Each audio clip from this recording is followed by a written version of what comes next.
voici à Bobo. Nous sommes à Bobo.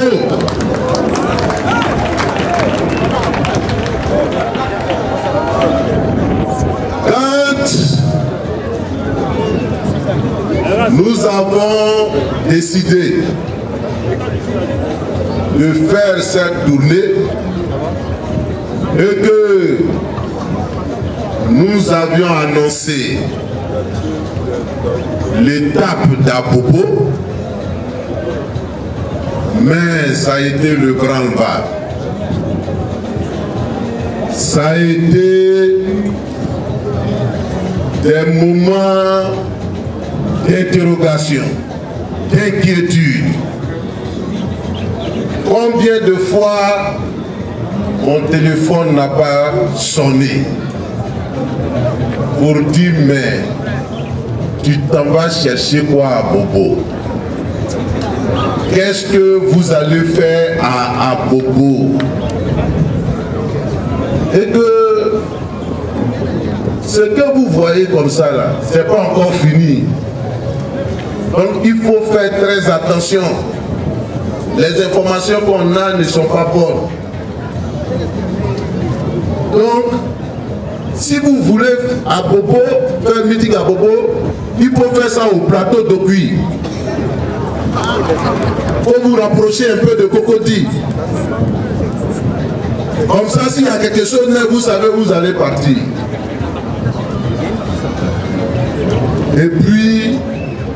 Et puis ça continue. Ça continue. Mais on n'a pas décidé d'être à Bobo sur un coup de tête. Ça a été tout réfléchi, ça a été tout pensé. Et nous savons pourquoi nous sommes à Bobo. Nous savons pourquoi nous avons décidé de commencer par Abobo.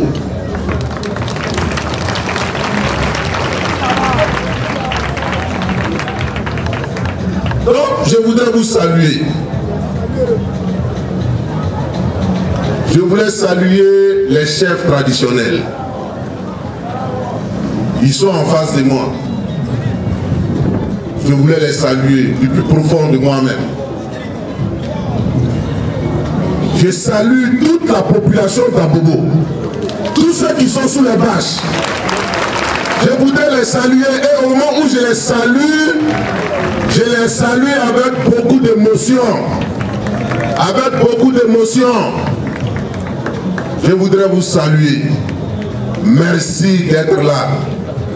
Merci de montrer que la Côte d'Ivoire ne peut pas sombrer. Merci de montrer que la Côte d'Ivoire reste debout.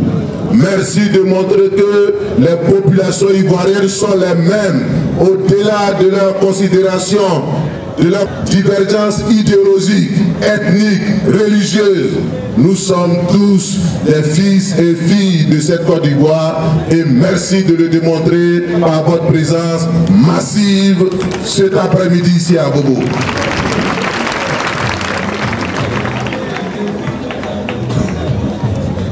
Beaucoup de choses se sont passées ici. Beaucoup de sang a été coulé ici. Beaucoup de personnes nous ont quittés ici. Et au nom de toutes ces personnes, indifféremment de leur appartenance politique, je voudrais que nous puissions saluer leur mémoire. Saluer la mémoire de tous nos disparus par 1 minute de silence. Merci beaucoup. Merci beaucoup. Merci. Je suis à Bobo et quand je faisais le tour pour saluer la population, j'ai reconnu beaucoup de visages. J'ai reconnu beaucoup de camarades, mais surtout beaucoup de jeunes. Enfin, On n'est plus trop jeunes. Mais des jeunes qui, en 1999-2000, quand j'étais encore secrétaire national de la jeunesse du Front populaire ivoirien, ceux avec qui j'ai travaillé, j'en ai reconnu beaucoup. Et je voudrais les saluer. Je salue toute la haute direction du PPACI. On les a salués tout à l'heure. Je salue le PDCI, notre allié. Je salue le président Henri Konan Bédié.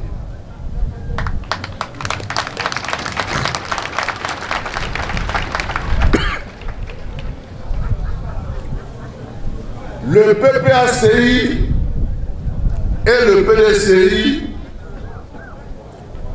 vont transformer la Côte d'Ivoire.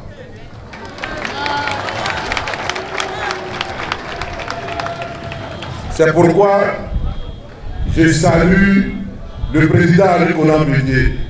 Je demande à nos alliés du PDCI de tenir bon, parce que nous savons qu'actuellement, il y a comme un acharnement sur ce parti. On veut le décapiter de l'extérieur comme de l'intérieur. Il y a la pression sur les cadres de ce parti. Il y a du chantage, il y a des menaces, il y a des intimidations.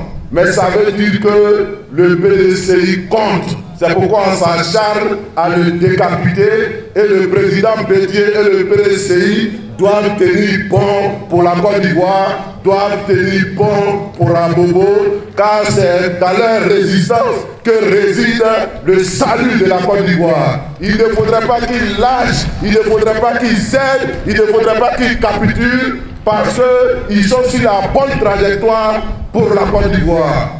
Merci beaucoup au président Henri Konan Bédié, parce que c'est un homme de résilience. Nous là, ils ne peuvent pas venir sur nous. Ils ne peuvent pas venir sur nous. Parce que Dieu connaît bagagier. Dieu connaît bagagier. On dit c'est là qui fait exprès. Donc, ils n'ont rien à prendre en nous. Donc, ils sont loin. Et puis, ils font les choses. Je salue l'honorable Kone Tiefou, qui a pris la parole tout à l'heure et qui a dit de très bonnes choses. Je voudrais le saluer et puis lui dire que nous sommes pour le rassemblement de toutes les filles, de toutes les fils, de toutes les filles. Il faut que toute la Côte d'Ivoire se retrouve en Côte d'Ivoire. Le président Laurent Gbagbo est rentré, les exilés sont rentrés, il en reste encore une petite partie, mais ils vont rentrer tous. Tous ceux qui ont été incarcérés à l'extérieur sont rentrés. Blé Goudé est rentré. Il faut que tous ceux qui sont encore en dehors de la Côte d'Ivoire rentrent. Donc il faut que les Soros là rentrent dans leur pays. Il faut que les Soros rentrent dans leur pays. Pour qu'on se retrouve nous tous, il n'y aura pas de réconciliation à géométrie variable. Il y aura la réconciliation ou il n'y aura pas la réconciliation. Mais quand on veut la réconciliation, on la veut de façon totale et entière. C'est pourquoi nous on demande que tout le monde rentre. Vous savez que s'il y a des gens qui ne voulaient pas que Soro rentre, certainement les regards seraient dressés vers nous. Mais le président Laurent Gbagbo il ne proclame pas que la paix. Il vit la paix. Il est la paix. Il est la réconciliation. Il respire la paix. Et c'est pourquoi il veut que tout le monde rentre. Et puis qu'on fasse le grand pardon, la grande réconciliation. Et qu'on puisse créer un cadre favorable, propice à l'exercice de la politique. Que les talents politiques là s'expriment. C'est pourquoi je salue aussi sa présence. Je salue. Chers amis,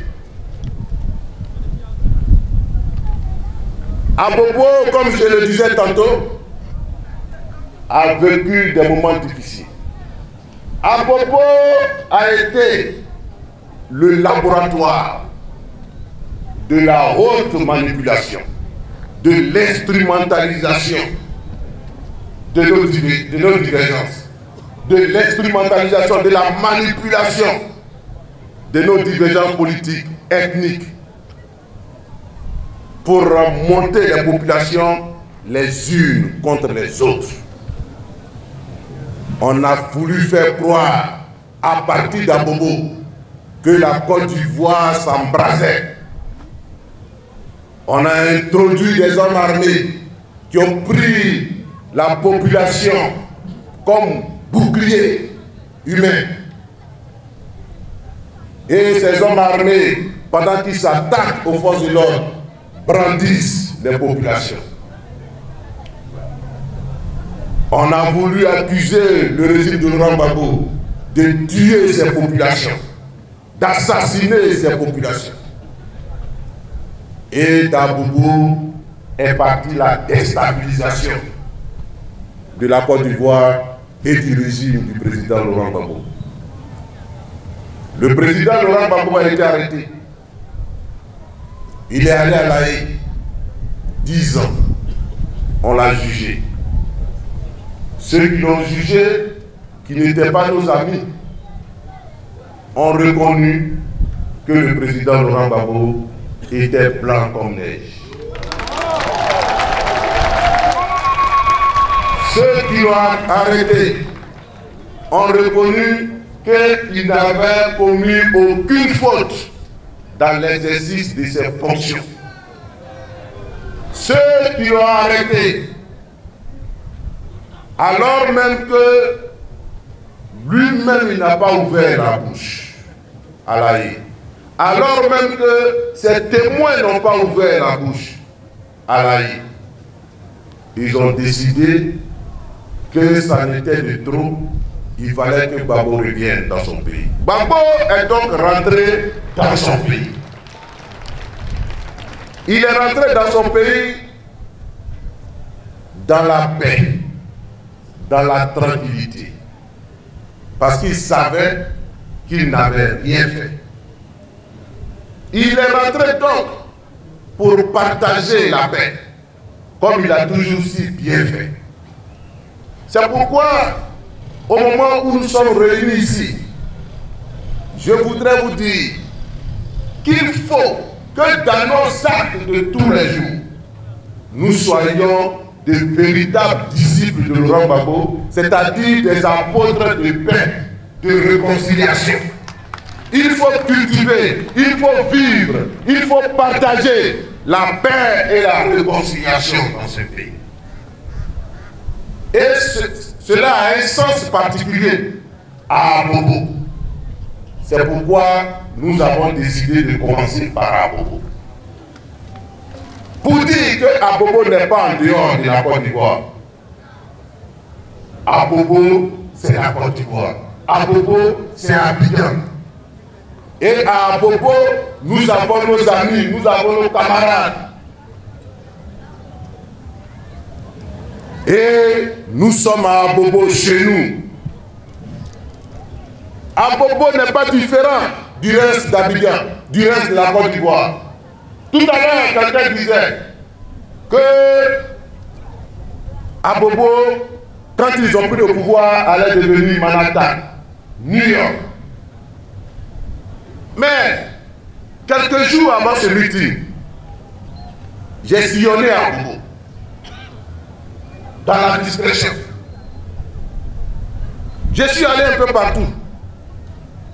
Abobo BC, Abobo Chrétien, Abobo derrière, Abobo Bocambo. Parce que ce qui ne savent pas, c'est qu'on est tous abobolais. On est tous abobolais. Abobolais dans l'âme, abobolais dans l'esprit. Mais on a regardé et puis on n'a pas vu où est New York. On n'a pas vu où est le début de Manhattan. On n'a rien vu.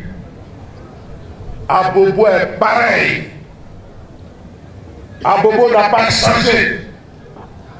C'est pourquoi il ne faut pas se laisser distraire. Il ne faut pas se laisser distraire par les discours de manipulation, des discours qui font croire que oui, vous êtes des particuliers, oui, Abobo a un traitement spécial parce que c'est Abobo. Non!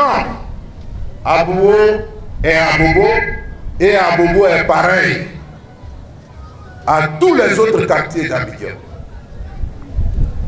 Et c'est pourquoi aussi le président Laurent Gbagbo est venu pour continuer le combat, pour continuer la lutte, pour redonner à la Côte d'Ivoire cette image éclatante des débuts des années 2000, pendant le court moment où il a dirigé la Côte d'Ivoire. Laurent Gbagbo est venu pour ça. Un homme libre, un homme qui ne doit rien à personne et qui est venu pour accomplir la politique pour laquelle il a été chassé du pouvoir en 2002. La politique pour les Ivoiriens. C'est pour ça qu'il est revenu. Et il a mis en place un nouveau parti. Le parti des peuples africains. Son instrument de combat. Pendant que nous sommes en train de travailler à implanter le parti, pendant que nous sommes en train de travailler à parfaire notre programme de gouvernement, nous attendons beaucoup de sons de cloche, beaucoup de bruit. Le temps de Gbagbo est passé. Gbagbo est fini. Et il continue. Ce sont des attaques à n'en point finir. Ce que je voulais vous dire aujourd'hui, ne faites pas attention à ces attaques contre Gbagbo. Ne répondez même pas à ces attaques contre Gbagbo. Parce que Gbagbo Laurent, c'est Gbagbo Laurent. Il n'y a pas... Non, attendez, on a écouté bien. Gbagbo Laurent, c'est Gbagbo Laurent. Il est venu pour mener un combat que beaucoup ne comprennent pas. Mais la Côte d'Ivoire, notre pays, c'est un pays qui a beaucoup de richesses. La Côte d'Ivoire, notre pays, c'est un pays dans lequel nous pouvons bien vivre, nous tous. Mais, si on n'est pas libre, si nous n'avons pas la latitude de faire ce que nous voulons faire pour le bien-être de nos populations, quelles que soient les richesses que nous avons, nous n'irons nulle part. Et les personnes comme les Gbagbo Laurent sont venues commencer le développement par le commencement, c'est-à-dire la liberté. Il faut que nous soyons libres. Parce que si vous n'êtes pas libre, vous ne pouvez jamais vous développer. Jamais. C'est pourquoi, quand certaines personnes s'attaquent au président Laurent Gbagbo, je me dis qu'elles n'ont pas compris. Et qu'elles ne savent pas. Elles ne savent pas les enjeux de ce combat. Mais Gbagbo Laurent, il est venu pour nous libérer de 400 ans d'esclavage, de 13 siècles de traite négrière. C'est dans ce combat-là que nous sommes. Donc, la colonisation, l'impérialisme n'est qu'une variable. Mais dans la réalité, on n'est pas libre. On n'est pas libre. Et les gens font de nos richesses ce qu'ils veulent. Nos maîtres, ou ceux qui se sont proclamés comme tels. C'est pourquoi quand ils sont en face des leaders, comme les Gbagbo Laurent,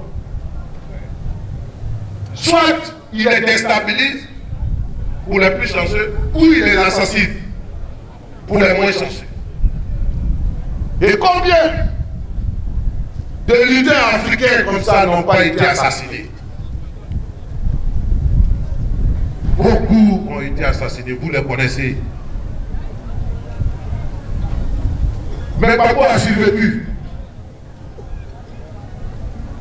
Gbagbo a survécu. Et les gens ne se traînent même pas, mais pourquoi lui il a survécu? Pourquoi lui là? Il n'est pas mort comme les autres. Oui. Pourquoi? Alors qu'il était moins armé que Kadhafi, pourquoi Gbagbo a survécu et puis Kadhafi est mort? Et puis ils l'ont arrêté. On l'a envoyé de là où on ne revient pas. Et puis il est revenu. Et il ne se demande pas, mais pourquoi lui il est revenu? Pourquoi là où on ne revient pas là? Pourquoi lui il est revenu? Ne se pose pas les bonnes questions. Donc naturellement ils ont les mauvaises réponses. Ils ont les mauvaises réponses. Donc, Gbagbo est là pour sa mission de libération de la Côte d'Ivoire.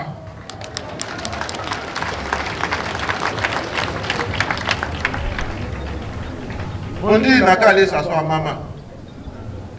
On dit il est vieux. On dit les Ivoiriens n'ont plus son affaire. Et puis ça part. Et on sait ceux qui parlent. Et on sait d'où ils prennent leurs décisions. D'où ils prennent les ordres. Pour dire ce qu'ils sont en train de dire. Mais, Gbagbo, il a démontré sur tous les théâtres des opérations que c'est un leader qui est digne de confiance. Il a démontré dans toutes les épreuves qu'on peut lui faire confiance. Car vous savez, les épreuves là, elles ne nous changent pas. Les épreuves ne nous transforment pas. Les épreuves que nous subissons ne font que nous révéler tels que nous sommes en réalité. Les épreuves là nous révèlent notre réelle personnalité. Sinon ça ne nous change pas. Il y a des gens qui étaient perdus parmi nous, mais ce n'était pas leur place. Il fallait que les épreuves là arrivent pour que vos yeux s'ouvrent. Pour que vos yeux s'ouvrent. Merci, donc qui? Sinon, Gbagbo est sorti de prison. Est-ce qu'il a changé? Quand il parle, vous le reconnaissez. Vous savez que c'est votre Gbagbo là qui parle. Vous savez que c'est le même. Pourtant, il a le plus souffert. Il y en a qui sont quittés en exil. Les Hubert Oulay, les Bolé Tantina, les Stéphane Fibré. Mais quand ils parlent, vous les reconnaissez? Ils n'ont pas changé. C'est les mêmes. Mais il y en a qui sont sortis de prison. Il y a d'autres qui sont sortis de prison. Quand ils parlent, est-ce que vous les reconnaissez? Il y a un lutteur qui disait toujours, qui dit toujours, que quand vous avez quelqu'un, un lutteur, qui sort de prison, nous, depuis l'université, on fait les prisons. Depuis qu'on est à l'université, on nous arrête. Donc, depuis à l'université, il y a des camarades là. Quand on les arrête, et puis ils sortent, ils ne sont plus les mêmes. Ils ne sont plus les mêmes. C'est pourquoi, quand quelqu'un sort de prison, quand quelqu'un revient d'exil, il faut bien l'observer. Il faut bien écouter ses propos. Il faut bien le suivre. Parce qu'à travers les pas qu'il pose, à travers les propos qu'il tient, vous saurez si c'est encore votre camarade ou ce n'est plus votre camarade.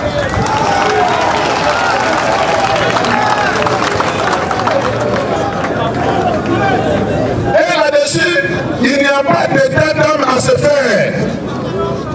Parce que les Ivoiriens sont trop émotionnels. Ils sont là. Non, lui là, il ne peut pas faire ça. Lui là, non. Non. Il ne peut pas faire ça. Oh, laissez ces stratégies. C'est pas stratégie, hein. C'est pas stratégie, hein. C'est la réalité, hein.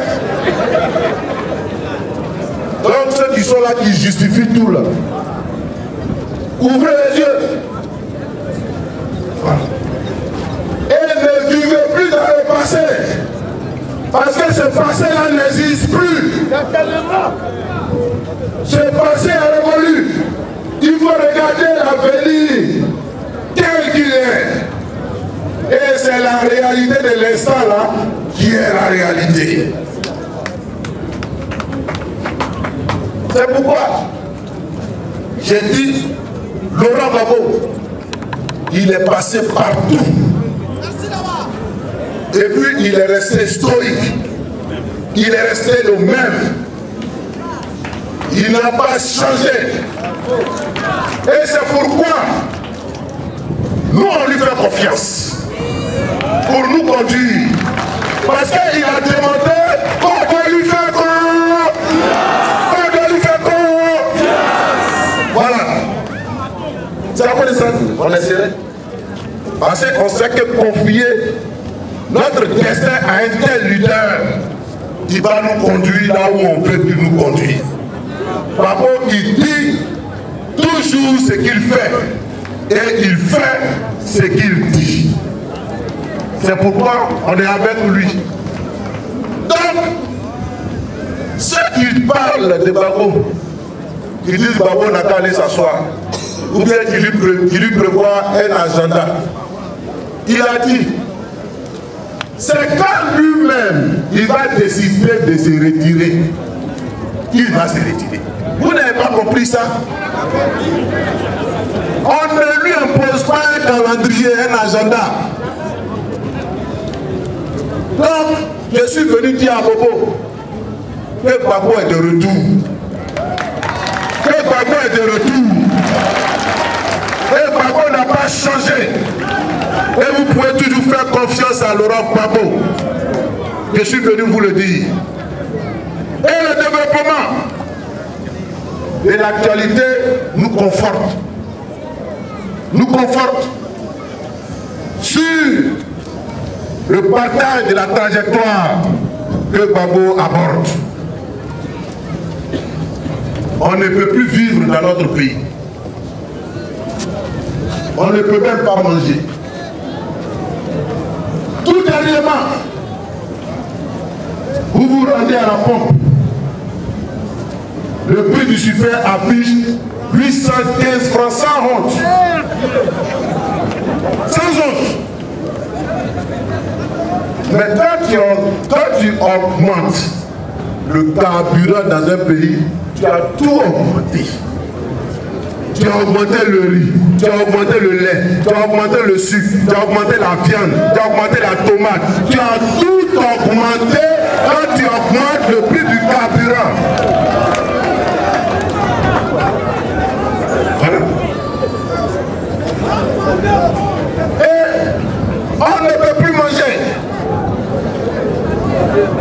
Tu vas manger 3 petits combos, on dit c'est 100 francs, 150. Le pain est devenu 200. Tout est devenu extrêmement cher. Et ceux qui faisaient la mort subite, ils ne savent même plus ce qu'ils vont faire. Le un coup KO là, le une fois par jour là.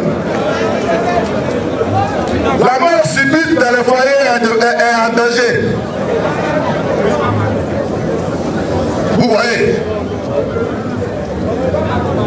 la vie est devenue impossible. Mais pendant que la vie devient impossible, et pendant que la gouvernance de ce pays est de plus en plus critiquable, il y a certaines personnes qui ont une stratégie pour saper le moral des populations.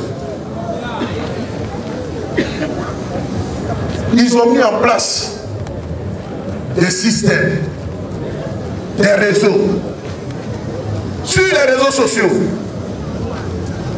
pour détourner l'attention des Ivoiriens sur ce qui est essentiel pour eux.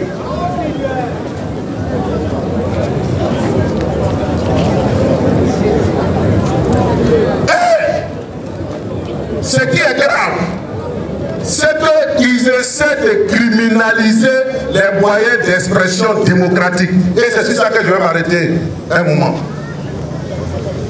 Dans ce pays, on veut nous faire croire que quand tu veux marcher, c'est que tu es contre la paix et la réconciliation. Quand tu veux faire un meeting, c'est que tu es contre la paix et la réconciliation. Mais pourquoi? Pourquoi? Il veut essayer de nous complexer face à ce que nous avons comme moyen d'expression démocratique. Les marches, les sit-ins, les meetings sont des moyens d'expression démocratique. Quand un parti a décidé d'arriver au pouvoir par la voie des urnes, d'arriver au pouvoir par la démocratie, par la paix, ça veut dire que ce parti-là, pour s'exprimer, il n'a que les marches, il n'a que les meetings, il n'a que les sit-ins. Donc, il ne faut pas avoir peur des marches. Il ne faut pas redouter les marches. Et il ne faut pas faire croire à la fausse publicité qu'ils sont en train de donner aux marches. En 90, pour que ce pays-là redevienne multipartite, il a fallu que les gens marchent. Quand on n'est pas content, on marche. On reste pas dans son salon. Vous dites on n'est pas content. La vie est chère, la vie est chère, on n'arrive pas à manger, nos enfants ne vont pas à l'école. Et puis vous êtes assis dans vos salons. Non? Quand on n'est pas content, on l'exprime pour que tout le monde le sache. Donc, le PPACI demande à ses militants de se préparer.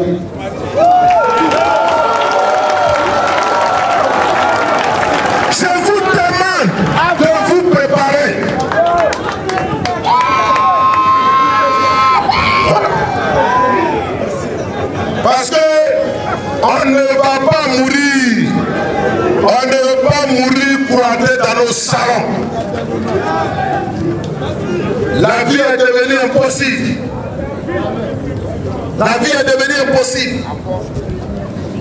Et la seule manière d'interpeller le gouvernement, c'est de nous exprimer publiquement. Et ça n'a rien de criminel. Ça n'a rien d'insurrectionnel. Aujourd'hui, nous sommes réunis ici. C'est un meeting.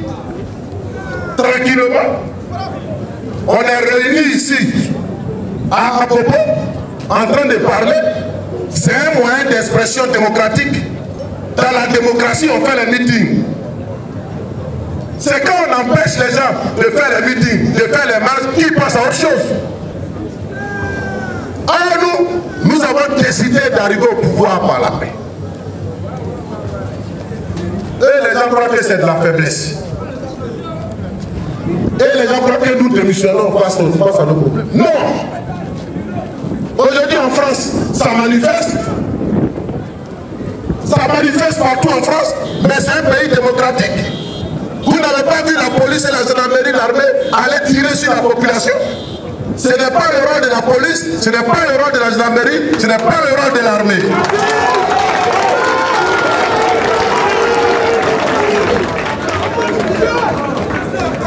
Donc, non, n'ayez pas peur. Personne ne tuera personne désormais dans ce pays. Personne. Personne ne tuera personne. N'ayez pas peur. J'ai dit préparez-vous. Parce que la vie devient impossible. Les enfants ne peuvent plus aller à l'école. J'ai des amis qui ont des coopératives. Dans le monde du cacao, on ne paye pas les produits. On leur donne des reçus. Et parce qu'ils n'ont pas l'argent, ils ne peuvent pas scolariser les enfants. Si on vous dit le taux de non-scolarisation des enfants, du fait de... C'est grave. C'est grave. Oui. Et donc, nous avons le droit de l'exprimer. Aujourd'hui, on fait meeting. Demain, on va faire meeting. Après, demain, on va faire meeting. Mais si le meeting ne donne rien, on va élever le niveau du débat.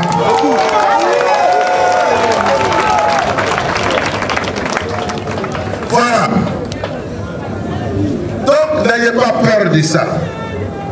N'ayez pas peur de ça. N'ayez pas peur. Parce que si nous, la génération actuelle, et nos petits frères ont le droit de vote à 18 ans. Si aujourd'hui on fait les élections avec un bulletin unique, si aujourd'hui on fait des élections avec une urne transparente, si aujourd'hui on donne des PV, des bureaux de vote à chaque candidat, c'est des gens qui ont réfléchi et ils se sont battus pour ça. Ils ont organisé des marches pour ça. Laurent Gbagbo et le FPI ont organisé des marches pour ça. Et ils ont eu gain de cause. C'est pourquoi aujourd'hui, on vote à 18 ans. Il y a les urnes transparentes. Et je vous le dis, chers amis, si on ne prend pas nos responsabilités pour changer nous-mêmes nos conditions de vie, ne pensez pas qu'il y a quelqu'un qui va venir changer ça pour nous. Parce que vous êtes là, on dirait que vous attendez que la providence sombre du ciel. Il n'y aura pas de providence du ciel. Nous pouvons nous-mêmes transformer notre quotidien qualitativement. C'est important. Nous pouvons nous-mêmes transformer notre quotidien si nous le voulons. Donc, c'est à chacun de le faire. Vous voyez autour de nous, les populations se libèrent elles-mêmes. Est-ce qu'elles ont entendu que quelqu'un vient du ciel? Jamais. Les populations se libèrent. Elles organisent des marches. Et puis, elles se libèrent. Elles se libèrent. Où elles font avancer la gouvernance. Si nous voulons que la gouvernance en Côte d'Ivoire s'améliore, il faut que nous ayons suffisamment d'écran pour le dire au gouvernement. Mais tant que nous serons assis dans nos salons individuellement, en train de murmurer, crier sur les enfants, ou bien en train de nous jouer les faux héros sur les réseaux sociaux, croyant qu'on est en train de lutter, on se fout nous-mêmes le doigt dans l'œil. On se fout nous-mêmes le doigt dans l'œil. Les héros de Facebook n'ont rien à voir avec la réalité du terrain. Quelqu'un disait que la popularité de Facebook, c'est comme milliardaire dans Monopoly. En fait, tu n'es rien. Et tu n'as rien. Donc, chers amis, chers camarades, c'est ce message que j'étais venu vous livrer. C'est ce message que j'étais venu vous donner. Soyez sereins, soyez imperturbables. Merci beaucoup pour la mobilisation de ce soir. Merci à la coordination d'Abobo Désabé. Merci aux fédéraux. Merci pour le travail qu'ils ont fait. Pour le travail d'implantation. Le PPACI est déployé partout en Côte d'Ivoire. Et je voulais saluer pour terminer tous les camarades qui chaque week-end sont sur le terrain en train d'implanter le parti. Je salue le vice-président Sepa Kibré qui a une mission importante dans le nord, dans le Ourodougou, dont on prétend qu'il n'est pas un patient du PPACI. Mais Kibré ira là-bas et vous verrez que le PPACI est entendu partout. Nous irons dans tous les coins, dans tous les recoins de la Côte d'Ivoire. Vive le PPACI, vive le président Laurent Gbagbo, vive la Côte d'Ivoire,